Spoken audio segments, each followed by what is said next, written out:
Centre of mass of nth particle system. ये कितने, ये अनंत पार्टिकल से मिल करके बना है, इनफाइनाइट पार्टिकल से।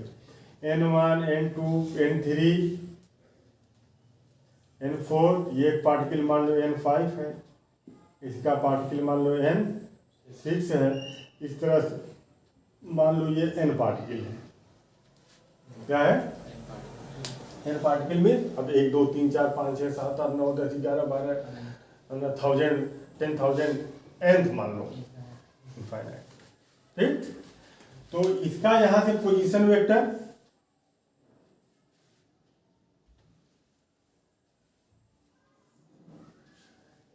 r1 कितना,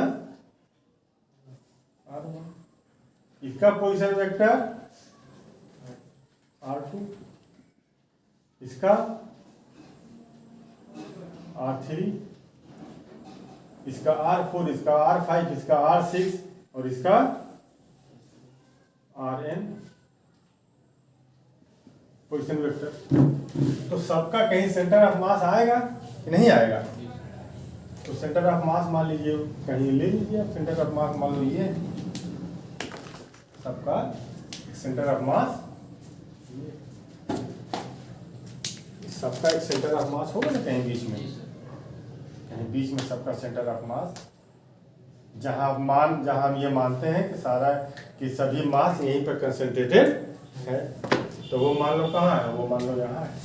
तो यहाँ से इसका जो पोजीशन वेक्टर है वो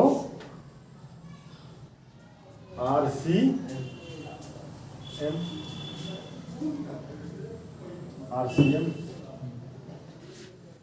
है ना, ये लाइनें सब टेढ़ी बनी है, RCM। और इसका मास N1 का, M1, N2 का, M2, N3 का, M4 का, N4 का, M4, N5 का मास, M5, N6 का मास, M6 और N का मास कितना है? N का मास Mn है। बात समझ आई? 5 का 5, 6 का 6, 2 का 2, n का n। यहाँ से मिलाने वाली ये जो वेक्टर है, ये पोजीशन वेक्टर किसका? सेंटर ऑफ मास। ये पोजीशन वेक्टर पहले वाले पार्टिकल का, ये दूसरे वाले का, ये तीसरे वाले का, चौथे वाले का, इस तरह से। ठीक, तो इस केस में सेंटर ऑफ मास की पोजीशन क्या होगी? सेंटर ऑफ मास जो RCM इक्वल टू क्या? Mass into position vector M1 R1 plus M2 R2, यही है, प्लस M और Rn। जो nth है इसका पोजीशन वेक्टर R है, इसका मास क्या है? Mn। मेरी बात समझ में आ रही? क्या था पहले वाले में? मास इंटू पोजीशन वेक्टर का मल्टीप्लीकेशन, समझ रहे हो ना? और अपान सभी मास का सम, M1 plus M2 plus M3 Mn। ठीक,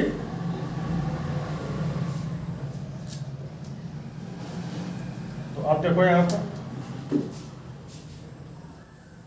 देखो इसके जितने पार्टिकल हैं, पहले पार्टिकल का मास, दूसरे पार्टिकल का मास, तीसरे पार्टिकल का मास, चौथे पार्टिकल का मास, n पार्टिकल का मास, सभी पार्टिकल के मास को अगर हम सम कर दें तो ये पूरा इसका मास आ जाएगा। तो इसका मास मान लो कैपिटल M है ना? तो M1 plus M2 plus M equal to capital M।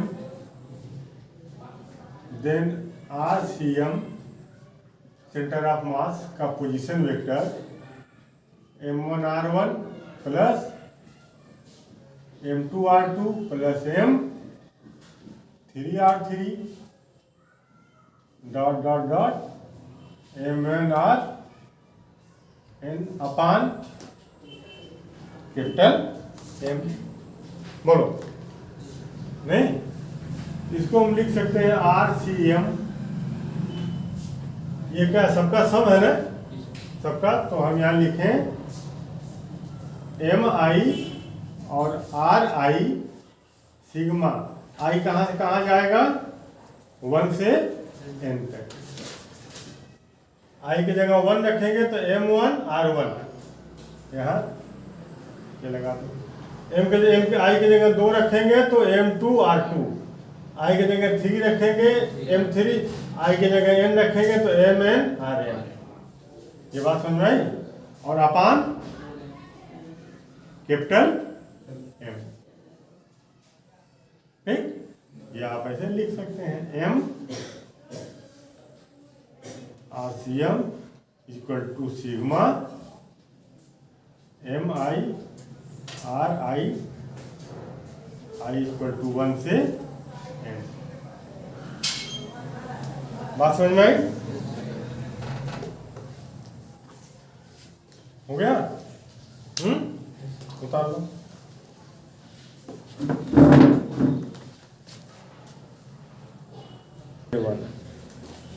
पहले वाले पार्टिकल का coordinate, the coordinate of first particle x1 y1 z1, coordinate of second particle x2 y2 z2, coordinate of third particle x3 y3 z3, coordinate of nth particle xn yn zn।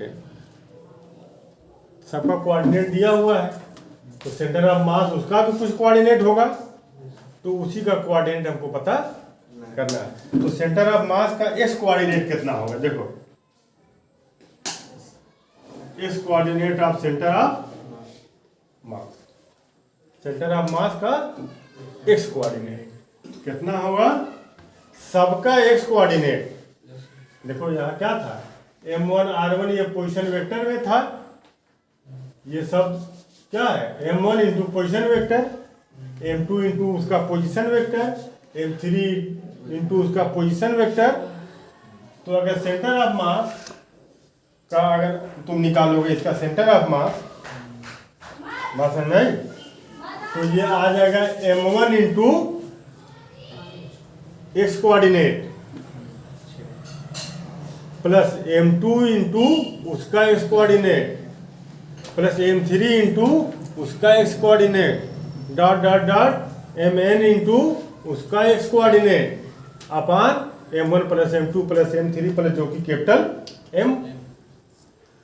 ठीक, तो x1 into ये पहले M1 लिखे ना, M1 into पहले वाले का coordinate, पहले वाले का मास पहले वाले का प्लस दूसरे वाले का मास दूसरे वाले का कोऑर्डिनेट,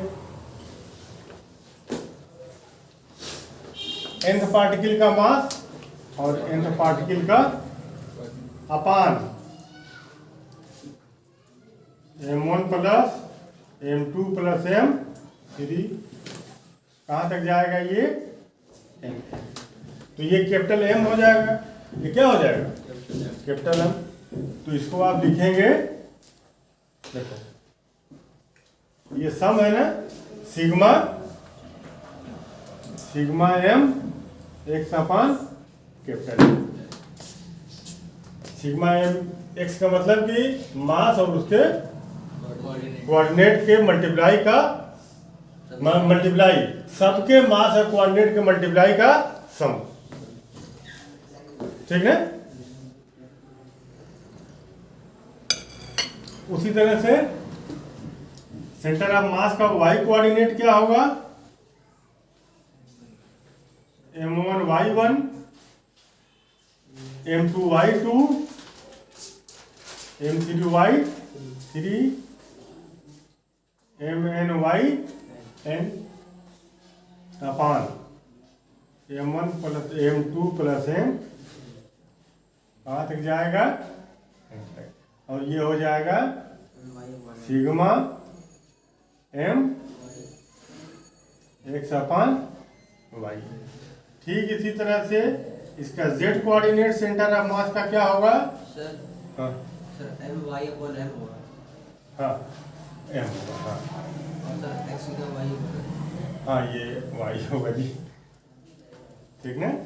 ये M1 Z1 M2 Z2 M3 Z3